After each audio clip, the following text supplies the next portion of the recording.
water yako juu.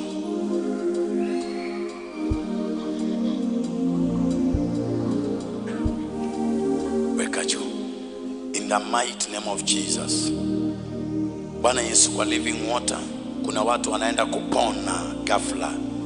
Kuna wengine na watuma kwa kazi zao ghafla. Wengine wanaenda kuanzisha biashara ghafla. Wengine operation yao inakuwa cancelled ghafla.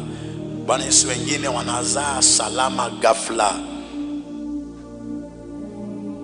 Wengine walikuwa wafungwe jela, ninawafungua ghafla.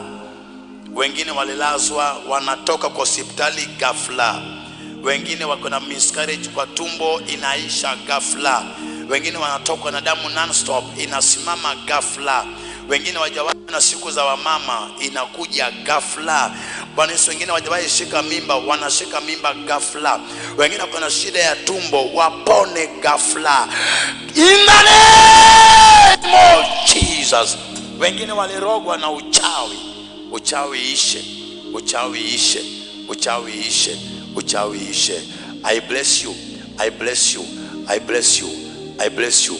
Wanaotaka shamba, wanaotamani kujenga, watamimina mahali pa kujenga. Wanaotafanya biashara, watamimina mahali pa biashara. Na wanaoumwa na meno na macho na tumbo, Bwana Yesu, watakapotumia saa hii wapone na wapone na wapone. Chochote ambacho mioyo yao inatamani, wakitumia living water, nimegeuza ni damu yako. I set them free wanapoitumia. In Jesus name, I bless you. Amen.